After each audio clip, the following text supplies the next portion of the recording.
Yon, magandang araw po sa inyong lahat mga tol. Ngayon po ay November 19, 2025. Sa panayam ni Anthony Taverna, dito po kay Senador Panfilo Lacson, lumabas po ang bersyon nila. Ito po ay bersyon nila, pero marami pong mga hindi naniniwala na ito talaga ang katotohanan sa likod ng biglaang pagtigil ng rally ng Iglesia ni Cristo nito pong November 17, 2025. Originally scheduled from November 16 to 18, 2025. Kasi ayon po kay Anthony Taberna, may napag-usapan daw po ang pamunuan ng Iglesia ni Cristo o yung mga nangangasiwa po sa rally na yan for transparency and better democracy na ang sasabihin ni Amy Marcos ay iikot lamang sa General Appropriations Act. Pero hindi po ganun yung nangyari sapagkat nung nasa entablado na itong si Amy Marcos ay ito na po ang kanyang mga sinambit.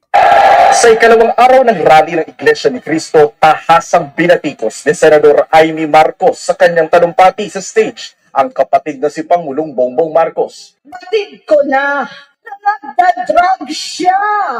Nalaman ko, pamilya. Nalaman ng pamilya. Seryoso ito. Minsan, kami ng Presidential Guard at Metro Gompa ang naglilinis tuwing nagpa-party po sila. Buhay kaming magkapatid sa ibang bansa. Kami-kami lang. Kinumbinsi ko pa si Bongbong. Salan mo na si Lisa. Naisip ko noon, pag nag-asawa siya, malalagay na sa tahimik at magkakaroon ng direksyon. Ang laki ng pagkakamali ko.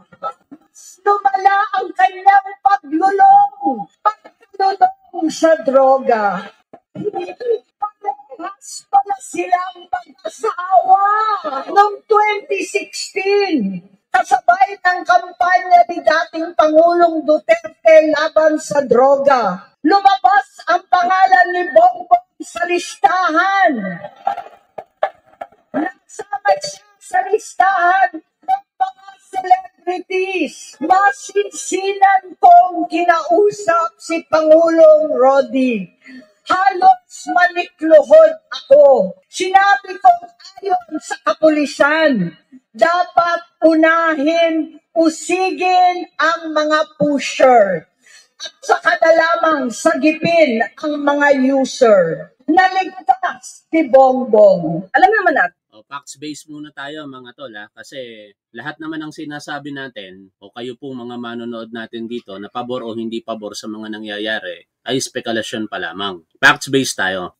Ito pong rally ng Iglesia ni Cristo, talagang anunsyado po ito. Ipinaalam nila ito sa publiko, kung hindi tayo nagkakamali, more than a month ago. At nung una nga, ito po ay for transparency and accountability. Pero eventually, ang nangyaring slogan nila is for transparency and for better democracy. And sa first day ng pagtitipon, wala tayong nakitang anumang pagtatangka para po pataubuin ang ating Pangulo. I am not defending Iglesia ni Cristo now. Doon lang tayo sa kung ano ang tama at dapat mga tol. Yun ang katotohanan. Wala tayong nakita na nais nilang patalsikin ang Pangulo palitan ng gobyerno. In fact, marami nga sa atin ang natuwa, ipinagdiwang nang makita natin na ang mga Duterte supporters ay mistulang ipinagtabuyan ng Iglesia ni Cristo nung sila'y nagtangkang pumasok, lumahok sa pagtitipo na ito. Hindi nyo maitatanggi yan mga tol. Na maraming natuwa sa atin, isa po ako doon, nang napahiya itong mga Duterte supporters sapagkat hindi sila pinayagang lumahok sa pagtitipo na yan. At syempre, ang isa sa pinangahawakan, partikular ko bilang isang nagbibigay ng opinyon sa mga bagay-bagay hinggil sa politika, ay ang pahayag ng kanilang ministro na si Benvenido Santiago. Nasa sa inyo kung maniniwala po kayo o hindi. Sinasabi ko lamang yung facts. Ito kasi yung mga pangyayari talaga. It's up to you mga tol kung ano paniniwalaan ninyo. Nananagan din tayo na yung mga hakbang na gagawin ay dapat na makatarungan at sang-ayon sa ating saligang batas. Hindi tayo sang-ayon sa anumang solusyon na labag sa konstitusyon. Hindi tayo sang-ayon sa revolutionary government. Hindi tayo sang-ayon sa kudeta. Hindi tayo sang-ayon sa snap election. Hindi natin hinahangad ang pagbagsak ng ating pamahalaan bilang institusyon. Sana maging maliwanag yan sa lahat. Ang nais natin ay ang pagbagsak ng katiwalian. Yan, nasa sa inyo kung maniniwala kayo. Tapos, syempre, hindi na maiwasan ang pagdalaw dito ng mga politiko sa pangunguna ni Senator Rodante Marcoleta na ang naging focus naman ng kanyang talumpati ay yung witness protection na dapat daw po maibigay sa mga diskaya. And the following day, dito na pumapasok yung pagdududa ng ating mga kababayan dahil pinahintulutan ng Iglesia ni Cristo ang mga katulad ni Rowena Guanzon na magsalita at ang presensya ng isa sa mga nananawagan na pabagsakin o magbitiw sa pwesto si Pangulong Bongbong Marcos. Ito ay si dating Gobernador Chavit Singson. Hanggang sa dumating na nga po yung punto na magsalita na itong si Senator Amy Marcos. Pero ito, ang plot twist dito mga tol Kasi may mga naniniwala, syempre supporter ni Senator Amy Marcos ang mga ganitong paniniwala, na ito daw po ay isang orchestrated action sa pagitan ni Senator Amy Marcos at ng ating Pangulong Bongbong Marcos o ng mga sumusuporta rito. Dahil kung titingnan po natin ang pagkakataon, bago po mangyari itong November 16-17 rally ng Iglesia ni Cristo, pumutok po ang balita na si Saldico ay idinadawit ngayon sa katiwalian si Pangulong Bongbong Marcos, na mamaya sa interview ni Senator kay Senator Panfilo Lacson, mukhang malalaman natin ang katotohanan. Pero wag muna natin puntahan yun, dito muna tayo. At ganun na nga ang nangyari. Putok na putok ang issue. Pinag-uusapan ang di umano'y partisipasyon, pagbibintang kay Pangulong Bongbong Marcos sa flood control anomalies. Yan talaga ang talk of the town hanggang sa sumapit ang rally ng Iglesia ni Cristo. Pero sa isang iglap, ang talk of the town na yan, napasabog kuno nitong si Saldico, ay tinabunan ng muling paghahalungkat ni Senator Amy Marcos na bangag si Pangulong Bongbong Marcos. Nawala ang usapin kay Saldico. Halos ang usap-usapan, kasama na tayo dyan, tinalakay natin sa ating programa, ang galit natin dito kay Senator Amy Marcos. Kasi, biruin mo, sariling kapatid, winalang hiya. Sabi nga nila, minurder daw, sinaksak sa mukha mismo o ng patalikod nitong si Amy Marcos ang ating Pangulong Bongbong Marcos. Pero ito yung silver lining mga tol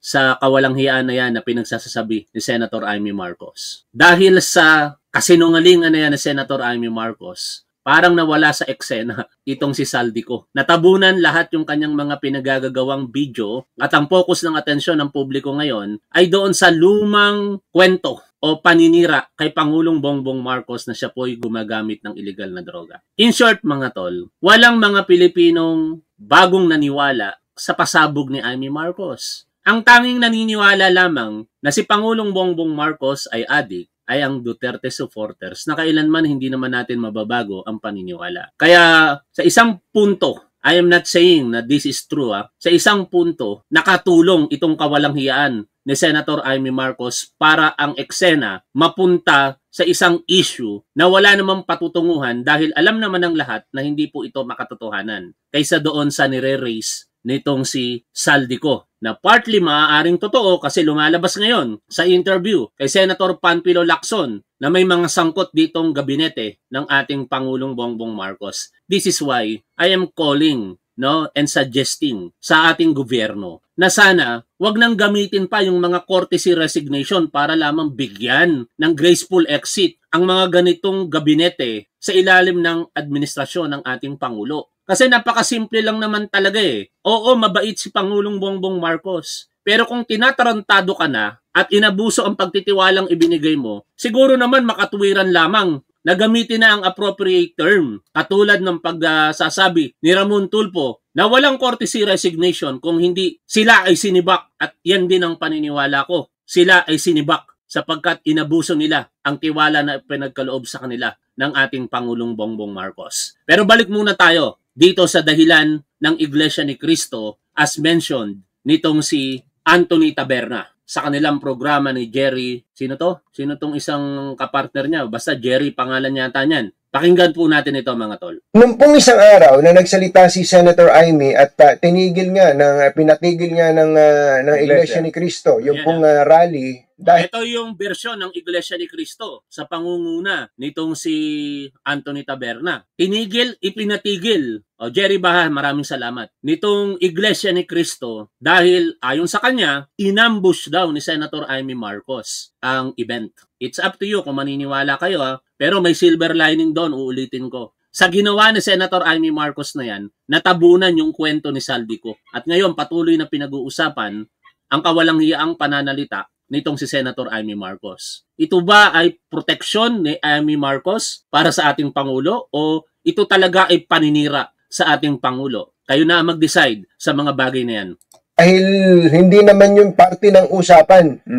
Tungkol sa GAA, dapat ang i-discuss niya, inambush ni Senator Amy yung INC rally. Tingin niyo po ba, at kayo naman may mga access pa rin sa Intel community, yung bang ginawa ni Senator Amy na yun, meron bang kasunod na hakbang sana to oust the president? Well, obvious naman ang motibo, politika Kasi sunod-sunod yan lumabas si Saldico. Tapos sina Mike Defensor nagsasalita ng kung ano-ano na binugbog yung isang aide ni Saldico. Puro kababalagan. They really don't care at all. Kung alam nilang kasinungalingan na sinasabi, basta't makapag-destabilize.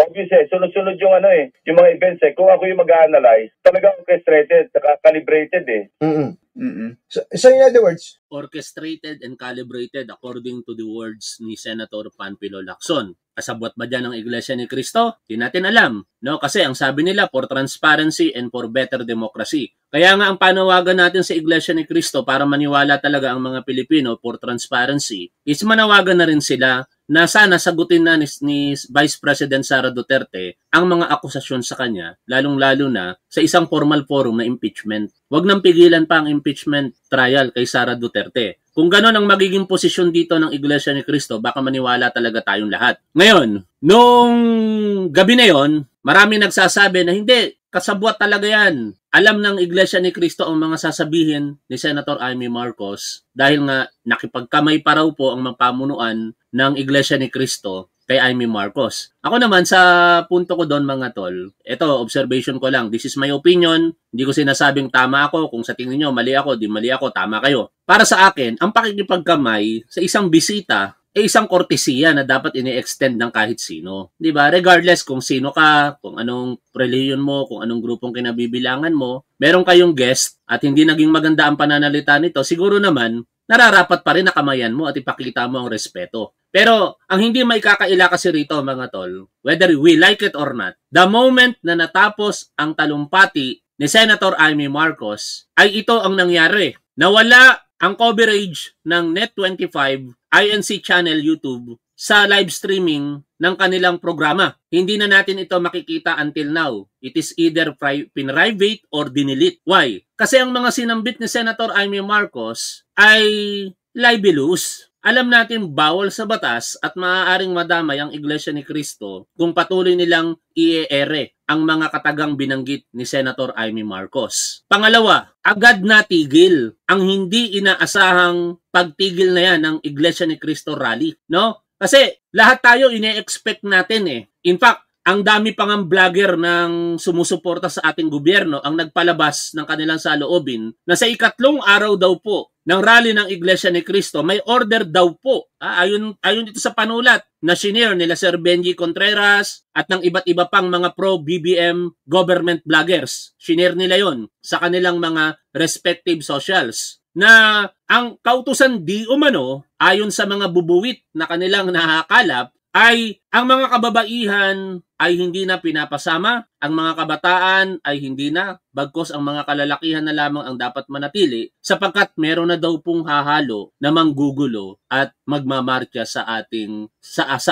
papunta sa Malacanang. Yun yung mga rumors nung gabi na yon. Ibig sabihin, tayo mismo o sila mismo certain na ang rally ng Iglesia ni Cristo ay aabutin ng 3 araw. Pero hindi nga po ganun yung nangyari, kaya doon lang tayo sa tama at dapat. Facts-based tayo mga tol. Ang nangyari ay ito. Nagsalita si Amy Marcos ng mga libelous remarks sa First Family at after a couple of minutes or an hour, deleted ang video, tinigil ang rally ng Iglesia ni Cristo. Whether yan po ang sinasabi ng ilan na dahilan lang daw po ng Iglesia ni Cristo, pero hindi natin nung ikakaila na ganun talaga ang nangyari. Kaya again, it's up to you kung saan nyo titingnan ang pinag-uusapan natin na ito. Kung ano ang paniniwalaan ninyo, yun ang paniwalaan ninyo. Sinasabi ko lamang po sa inyo kung ano po yung mga pangyayari for the past days. Ito na ngayon ang pinakamahalaga dito sa ating topic. Balikan natin ang interview na ito kay Senator Panfilo Lacson. Kasi sa akin, irrelevant na yung naging rally ng Iglesia ni Cristo eh.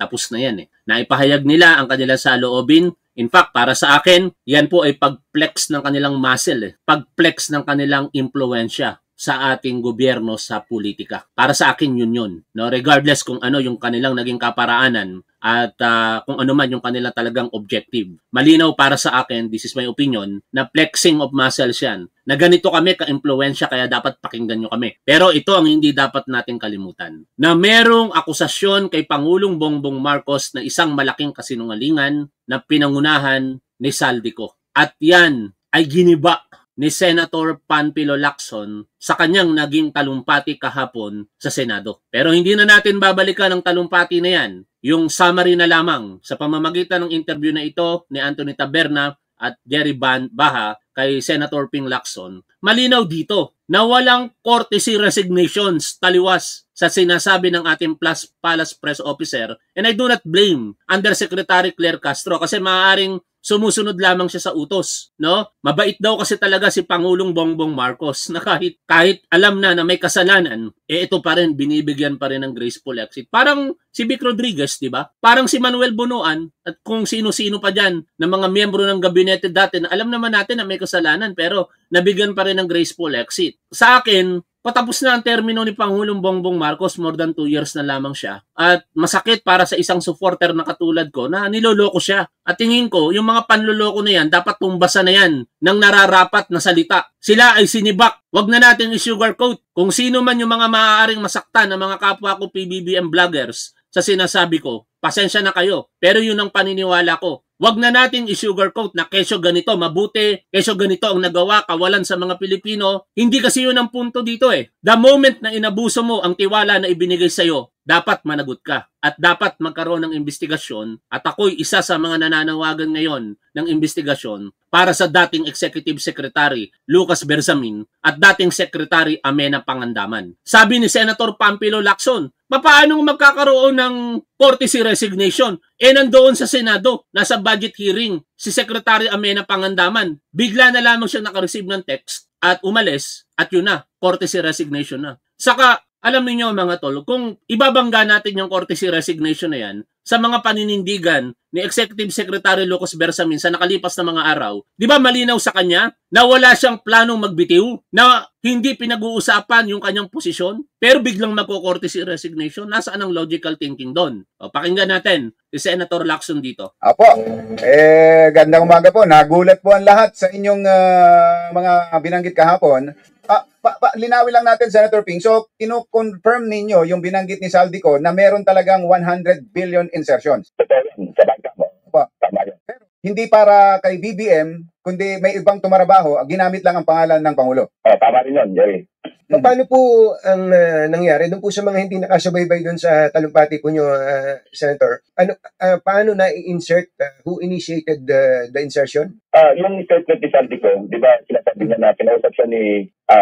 Idagdag ko na ito, baka makalimutan ko. Ang primary involved talaga dito, yung pamangkin ni Lucas Bersamin, si Adrian Bersamin. At saka yung Undersecretary sa Education na si Trileg yata, Olaybar. Kung mali yung pagkakaalala ko sa pangalan, pakicorrect nyo ako. Nagtataka tayo, bakit ang mga tao na ito ay napakalakas, partikular sa Department of Budget and Management, at hindi naman siguro natin mai-deny na kasi pamangkin sa ating Executive Secretary. Di ba? Merong isang post, malamang chismis ito, pero i-share ko ang chismis na ito, nitong si Atty. Jesus Palsis. May kumalat noon na bubuwit, Marites, kumalat Marites, na meron daw pong isang mataas ang posisyon sa gobyerno na kada punta sa ibang bansa kasama niya ang isang medyo mataas din ang posisyon sa gobyerno na sinasabing meron daw pong parang affairs ang dalawa. Hindi ko alam kung sino ang tinutukoy ng kismosong tao na yon. Hindi ko nababanggitin kung sino yung kismosong tao, pero yun yung kanyang punto. Meron daw kasing asawa yung lalaki at syempre dalaga naman yung babae. Parang inamplify ngayon itong si Attorney Jesus Palsis ang chismis na yon. Sa kanyang naging post na nabasa ko nitong nakaraang araw, ito po yung parang napaka-intrigerong post ni Attorney Jesus Palsis. Yesterday, now that Senator Ping Lacson has said that Yusex Trig Olivar and Adrian Berzamin name drops BBM to get kickbacks, I ask again, bakit malakas si Poging Olivar kay Beautiful ex-budget Secretary Amena para ma-release ang pera Saro? Binasa ko lamang po ang post ni Attorney Jesus Palsis. Balik tayo ngayon dito sa interview kay Senator Panfilo Lacson. Kasi si Trig Olivar, ito ay kumpirmado ayon sa salaysay ni dating Yusek Roberto Bernardo na kumikbak ng bilyones na pera kasama di umano itong si Adrian Berzamin. Pakinggan natin ito mga tol. Secretary Mena, na may utos ng Pangulo na mag-insert tayo ng 100 billion sa BICAM. At ito'y kinumpirma ni Undersecretary Adrian Berzamin. Kaya naniwala siya, siyempre, pagka assuming na natotoo pa rin siya, sabi niya, no? At si Mina na pangandaman at si Adrian Berzamin, aning sabi sa iyo, at ikaw ay wala naman direktang pakitag-ugnayan sa Pangulo, maniniwala ka. Kasi may representation talaga yung dalawa.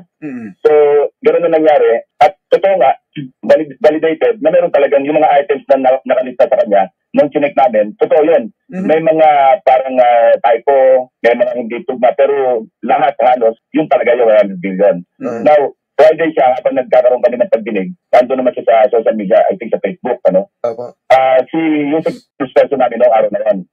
Now, Sunday, tumawag yung kanyang cab sa akin, Sunday na umaga. Yung pala, pag uwi na Bernardo at napanood niya yung video yung video niya, Ito na yung version ni Senator Panfilo Lacson base sa karanasan daw nitong si Yusek Roberto Bernardo. 'Di ba? Lagi nating sinasabi na kapag naniniwala tayo sa isang tao, paniwalanan na rin natin yung iba pa niyang mga sinasabi. O kaya naman, yung kasabihan ng mga abogado, falsus in uno, falsus in omnibus. Kapag kasinungalingan ng isa, kasinungalingan na ang lahat. Maraming naniniwala kay Yusek Bernardo ngayon, kaya nasa sa inyo kung paniniwalaan nyo itong version na sinasabi ni Senator Panfilo Lacson na nang makita niya ang mga pagsisiwalat nitong si Saldico, agad siyang nag-react at nakausap nga nitong si Senator Lacson kasama ng mga abogado ni Bernardo at abogado din nitong si Senator Lacson. At dito niya na sinabi na malabong mangyari yan sapagkat siya daw po mismo ang nag-manage ng insertion na ito na sinasabi ni Saldico. At malabong magkaroon ng 25 billion pesos na mapupunta kay Pangulong Bongbong Marcos dahil ito daw po ang katotohanan. At pakinggan natin. Ni Saldico, sinig na naalala niya, meron siyang files. Naalala niya, tapos isa-isa niya rin ka-check. So tatlo kami nag-check Nag-check ako, nag-check si Senator Gatchalian, nag-check din si Bernardo. So naalala niya, yung 100 billion, kaya sinabi niya, hindi totoo, sabi niya, hindi totoo na nag-deliver ng 25 billion si Saldico kasi nungalingan yan. Sabi ko, bakit? Kasi ako yung nag-deliver niyan, ako nangasiwa niyan. Yung 52 billion. Kasi yung 100 billion, ang latag noon, 52 billion, siya mismo personal na nag-handle. Kinahandle sa kanya ni Olivar. Yung 29 billion, nag-usap naman diretso si Olivar at si Bunoan, saka yung mga ibang Yusek. I think nabangit na si Canlas, Tipo, yan ang mga binanggit niya. At yung 19 billion o 80 plus billion, yun yung sa mga iba't ibang ahensya na national agencies na hindi niya alam. Now, sinulo niya, sinukwento niya, sabi niya, at least 10 deliveries ang ginawa niya. Ang hiningi sa kanya, ni Olivar, 15% sa grupo. Tapos, humirit pa, gawin na rin 16% yung dalawang limang grupo. Pero suspect niya na, humirit pa ng 1% para sa kanyang sarili. At pinagbilin sa kanya ni Olivar ngayon na huwag sasabihin kay Bunuan tungkol sa 52 billion. So, parang compartmentalization kasi meron pa siyang 29 billion So, mabubuko siya. Pagka meron pa siyang 29, meron pa siyang 52. Kasi 52, yung natigil sa silang armored van Yung armored van niya ni Bernardo, nakapark yun sa Diamond Hotel, sa basement parking. Lalagyan niya ng pera yun, mga nakakahon.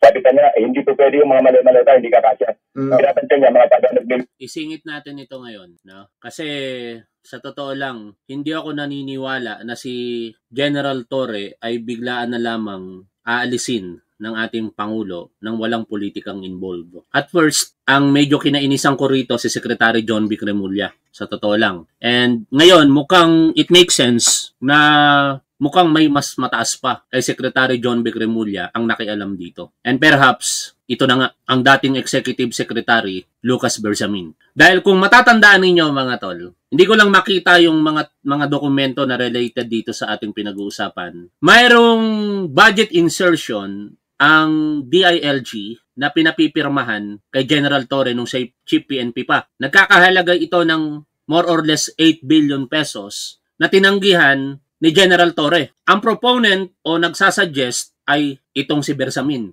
si Adrian Bersamin. Dahil doon, nagkaroon ng tensyon sa pagitan syempre ng pamunuan ng PNP sa pangunguna noon ni General Torre at ng ating DILG na Pulcom, John B. Cremulya. Pero behind the scene, ang apelyidong Bersamin. Ngayon, sa post nitong si Samuel Preginal Baldado Sr., nagtatanong siya rito, was Torre vindicated with the removal of Executive Secretary Bersamin, who was perceived as responsible for his ouster as PNP chief? This is so because of Bersamin's relationship to his grandnephew, Undersecretary Adrian Bersamin. Bersamin, who was allegedly involved in the budget insertion and flood control scam together with DepEd Yusek Trigib Olaybar, based on ex-DPWH Yusek Bernardo's revelation. There were reports that Adrian Bersamin was allegedly involved in the controversial 8 billion pesos PNP firearms deal, which Torre refused to approve, which according to some people was the cause of Torres' ouster. And the young Bersamin's involvement in the budget insertion paved the way for E.S. Bersamin's resignation by way of a graceful exit. Nasa sa inyo na yan kung paano nyo ibabangga yung mga senior kong information sa oras po na ito. Pero alam nyo naman na bias ako pabor para kay General Torre. At sa kauna-unahang pagkakataon nga, nakadaupang palad ko ang 4-star general nung takbo laban sa mga bully. At doon ko nakita ang mapagkumbabang tao na si General Torre, no? Lalong tumiba yung aking paghanga sa kanya nung mamit ko siya ng personal. And perhaps ang observation nung binasa po natin ay vindication para kay General Torre. Kasi kung meron talagang say itong si dating E.S. Bersamin sa pagkakatanggal niya, karma is real, ika nga. Tuloy po tayo sa pakikinig po dito. Hindi lang kakasya sa mga malita na pinakita ng Sandy ko. Kahit na pinilalagyan namin para pumasok yung ganyan kalaki nalaga, yung mga deliveries. Anyway, nung sabi niya, isa lang talaga napakalaki kasi 800 million hanggang 1.2, ganyan ang range eh. Napalaki na 2 billion kasi March 11 daw, natatandaan niya, ayaw ko ninyo Olaybar. Sabi niya, medyo magulo ngayon, hayaan mo muna dyan. Sabi niya, ang tagal na nakapag dito, naiipon tayong pera. Kasi galing sa contractor yung pera eh. Kasi magtatara tayo, bakit March pa lang, 2025, gaan ng 2025 yun. Bakit pinilitin na? Isa pa lang. Oo. Kasi, advance na mga contractor yan eh. Kasi, di ba, Jerry, Anthony, ang mga testimonya sa Blue Ribbon, net pa lang may 10% na. Tapos pag naging gaan, may 15% na. Ganon. So, ganyan na yung kalakaran ngayon. Hindi na yung naghihintay ng implementasyon, naghihintay ng notice of award. Parang simula pa lang sa net, alam na ng mga contractor na sila makakakuha ng mga proyekto. So, nag-a-advance pa. Yun. Okay, so dito po, Senator Ping, sa 100 billion na binabanggit na ito, itong particular na 100 billion insertions, ilan po yung, magkano po yung napunta sa bulsa lang ng kung sino-sino? 8 billion yung kanyang binigay kay Olaybar. 8 billion. Ang sabi niya, doon din niya nakita, alam niya nakasama ni Olaybar si Adrian Bersamin. Okay. Kumukuha ng pera. 1 billion naman, binigay niya na doon. So 9 billion bali yung lahat na itamigay niya out of the 52 billion. Grabe, no? Ito si Bunuan, ang kapal din ng pagmumukha nito. May ano tawag doon? Yung sinasabi niyang isolated incident lang daw, yung pangyayari sa Bulacan. Pero lumalabas ngayon na primera sangkot siya sa mga katiwalian na ito. 1 bilyon, ang kakapal na mga pagmumukha ng mga tao na ito. Pera ng taong bayan. Parang laruan lang sa kanila na kukunin, itatago at kung ano-anong gagawin. Bilyones ang pinag-uusapan. Sa paglalahad ni Senator Lacson, ewan ko kung dito o doon sa kanyang pahayag kahapon, may sariling minamanehong armored van itong si Trig Olaybar. Tapos pupunuan ng pera. Ang problema, noong mga panahong iyon, inaaresto si Rodrigo Duterte kaya medyo mataas ang tensyon. Kaya naipon daw doon. Sige, para mas mabuo yung konteksto ng ating pinag-uusapan dito, ibalikan natin yung kanyang naging pahayag sa Senado kahapon, no? Medyo i-extend natin no itong ating live stream. Balikan po natin ito. But Mr. President, let me deviate a little related din ito sa ating unused appropriations, no. Gusto ko lang ibahagi sa atin yung nangyari do sa, and this affects our economy, even yung investor confidence. You know, I have it on good information that yung announcement na ginawa, yung statement na ginawa ni ex-congressman Saldico, na nagbintang siya na 100 billion, sinasabi niya na utos daw ng Pangulo na isingit sa BICAM. Your Honor and I both know that the 100 billion, and we went over, I know na, both of us went through the list independently or separately. And you and I agree na totoo yung listahan ng 100 billion pesos. Talaga nasingit sa BICAM. But yung sinasabi ni Saldico on social media as posted, na nag-deliver siya ng 25 billion representing the 25% commission di umano para kay Presidente, that I will attest na hindi totoo. No? Yun talaga absolutely untrue or false. Untrue or completely false. Why? Because last Sunday, I received a call from the camp of former Undersecretary Roberto Bernardo. Ang sinasabi niya, noong nakita niya si Saldico sa social media na nagsasabing merong 100 billion di umano inutos ng Pangulo na isingit sa BICAM, napag-alaman ko from Undersecretary Bernardo na may mga tao sa Malacanang, not the President, not authorized by the President, who misrepresented him. I will name some of them. Undersecretary Adrian Bersamin. He name-dropped the President, making Saldico believe na utos ng Pangulo na ipasok sa BICAM yung insertion sa 100 billion. Now, Yusek, Trigib, Olaybar, other personalities. Anyway, regarding the 100 billion, binrake down kasi nireview niyo yung kanyang notes. This is all related even to the appointment of Secretary Recto to be the Executive Secretary. As he is now the acting. I guess acting kasi hindi naman pwede magbigay ng ad interim appointment because Congress is not in recess, di ba? So, okay. Anyway, ang sabi niya sa akin, hindi po totoo yan, Mr. Senator. Kasi ang breakdown ng 100 billion, 81 billion, yun yung na-assign sa DPWH. Yung 29 billion, other agencies. Hindi niya alam. Out of the 81 billion or out of the 100 billion, yung sa 81 billion, 52 billion, siya ang personal na nag-handle. Ako po nag-handle nun. Nasa notes niya, ito yung kanyang table, binigyan niya ako ng kopya. 51.01, I think almost 52 billion. Anyway, so 52 billion, yun yung personal hinandle niya. At talagang sabi niya, nagatid ako ng pera as kickback. But not to the President, but to Yusek Olaybar. And sabi niya, ang pagkaalam niya, kasama si Yusek Adrian Bersamin. 8 billion pesos, Mr. President, in at least 10 deliveries. The modus that yung arrangement nila is, may tigay sa silang armor van. May armor van si Yusek Olaybar, may armor van siya, magpapark sa basement ng Diamond Hotel, darating yung van driven by Olaybar, and possibly, sabi niya, hindi siya sigurado, and possibly along with Adrian Bersamin. Bakante yung armor van, ipapark, idadrive yung isang van na puno ng pera.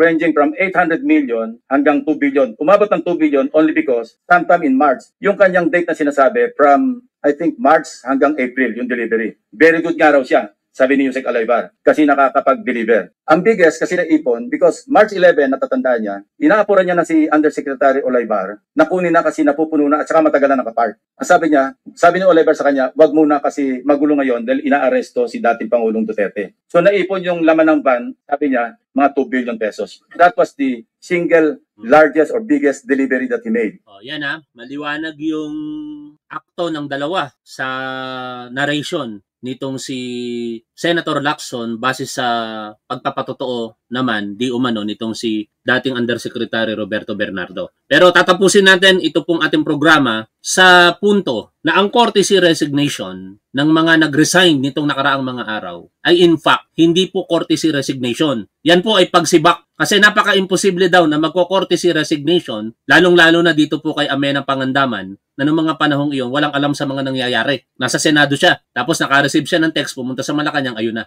courtesy resignation na siya. Pakinggan po natin ang patuloy na interview rito kay Senator Lacson. Kung mayroong kinita sa 29 billion, ang nakakalam na lang doon, siyempre, gusto nila Olaybar, saka si Donoan. Ang nabanggit dapat si Yusek at si Cabral. Kasi ang nagpiprepara ng listahan, kasi nila tatatat, saan kukuha ng mga proyekto na isisingit si Olaybar at saka si Adrian. At sagot doon, kasi di ba may tinatawag na allocable, at saka yung mga leadership fund, at saka siyempre, ang nangangasira sa mga proyekto, DPWH.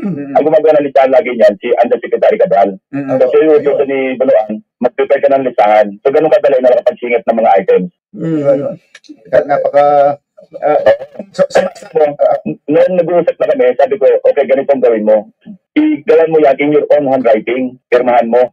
At gagawa ko ng paraan, may parating yan kay President Marcos in fairness to him. Kasi, alam mo, walang kamalay-malay yung Pangulo. Para sa gagamit ng pangalan niya. Tapos parang maraming naniwala kay Saldi ko na nag-convert ng 25 billion. Sabi ko, to set things right, ano? At alam mo naman na hindi, sabi niya, imposible magdala si Saldi ko ng 25 billion. Saan siya kukuha? Dito sa 100 billion. Eh, ako nga nangasiwa. Hindi ko kaya iba naman yon? Iba naman ang source? Iba pa yan? Hindi, kasi yun ang listahan ni Saldi ko Tugma sa listahan niya, tugma sa listahan ni Senator Gatchalian. So, isa talaga yung talaga yung siningi sa Bicam. Ano kaya yung ipinapakita niyang mga pictures pa ng mali-maletang pera? Yun nga, sinasabi nga ni Bernardo, hindi ka kasi dyan, sabi niya, kulang yun. Diyan sa mga maletang yan, nasa mga 500. Oo. Hindi, saka may mga marke, may markings 2024 yata, Senator Ping, yung maleta ni Saldi. Hindi. Yun yung mga cash out niya, doon sa kanyang, siguro nakaligtaan niya, hindi niya na napag-aralan mabuti. Alam mo, pag nagsisinungaling ka, sigurado na yung mga butas-butas Pag hindi totoo, lalabas, mayroong pagkakamali. So, sinasabi niya, cash out, 2024, di ba? Tapos, ang isa pang kamalian niya, baka nakalimutan niya, January 2025, tinanggal na siya operations Yes. So, paano kasi makakapag-deliver? Tama po yan. Yung pong, bago ko na malimutan, yung tungkol dun sa 100 billion insertion, di ba may vinito? Lahat po ba na yun ay yung 100 billion na implement? Yung po bang 100 billion na insertion, na-implement po ba yan? O hindi ba may vinito si Presidente? Ito, yung pa isa, no? Yung sa 100 billion na ito, nang sinagtaman doon sa tagaan mismo, meron kasing malaki na dito kasi ni Presidente doon sa GAE. Kasi nga sabi niya, mangled hindi niya na makilala. Nagdito sa 194 billion, sinagtaman yung mga dito items. Meron tatlo doon na nakalista kasama doon sa 100 billion na sinasabi ni Saldi ko. Tatlong items yun, ang total nun, 1.150 billion. So, yun, mali na naman yun. Kasi kung ikaw ang nagsingit, ba't mo dito? Lahat yun, sa simula, naka-FLR, naka-4 letter release. So kung ikaw ang Pangulo na nagsingit, ba't mo ito 4 letter release para makadeliver ka sa'yo ng sinasabing 25 billion, eh ipapa-release mo yun, hindi mo papahold. So, pero eventually po, yung na-FLR na yun, yung na-FLR ay na-release din? Pinapasit pa namin kung ilan yung naka-hold pa at ilan yung naka-release. Wala may mga contractor nakapag-advance na yun.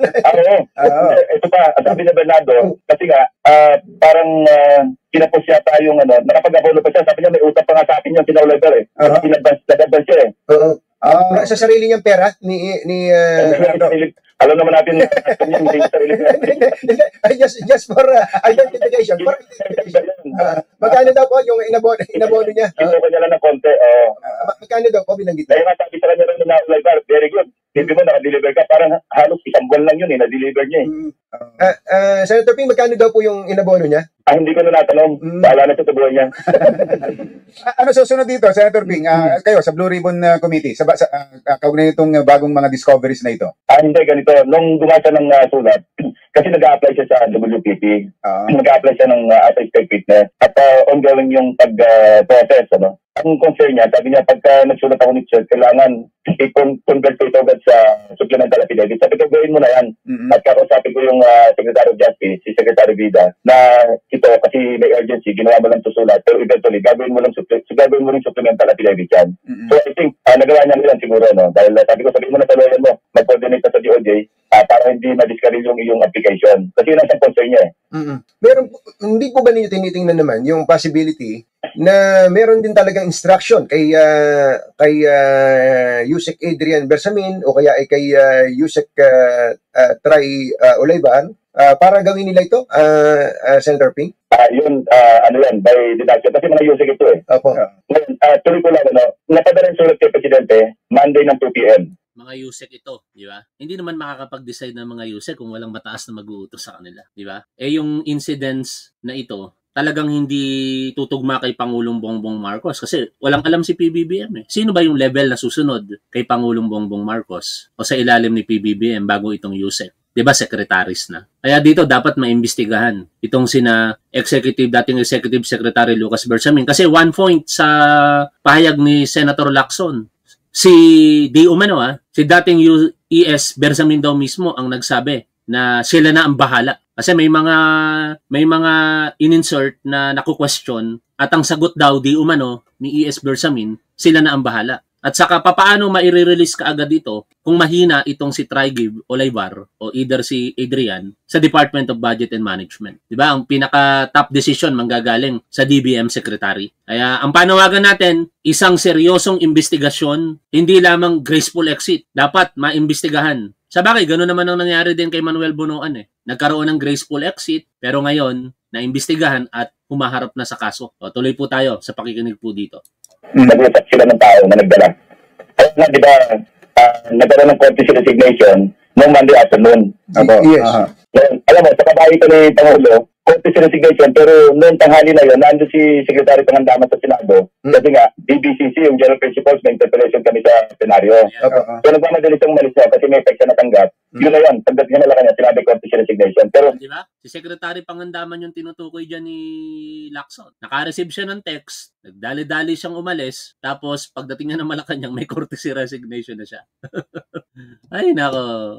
Panawagan natin sa gobyerno, sana kung tinanggal. Wag na pong sabihin courtesy resignation. Kasi tayong mga Pilipino, deserve natin ang katotohanan. Kung niloloko tayo ng mga lingkod bayan natin, dapat natin malaman. alam ng courtesy resignation, wala sa pamalay-malay. Diba? In other words, they were asked to resign. Alam mo, I could have suggested, I think, nabanggit ko doon sa tao na magdadala. Sabi ko, siguro maganda mo ni Presidente para talagang may pakita na talagang wala siyang alam dito. Ito dapat mag-alit talaga siya. Tanggalin niya, tapos Sinesegundahan ko yung sinasabi ni Senator Lacson. Sana po, mahal na Pangulo, ipakita nyo na ang galit nyo dito. Huwag nang palabasin pa na courtesy resignation. Kung may kasalanan itong mga sekretary na once pinagkatiwalaan ninyo, deserve po ng taong bayan na malaman po ito. Maraming salamat mga tol. Hanggang dito na lamang.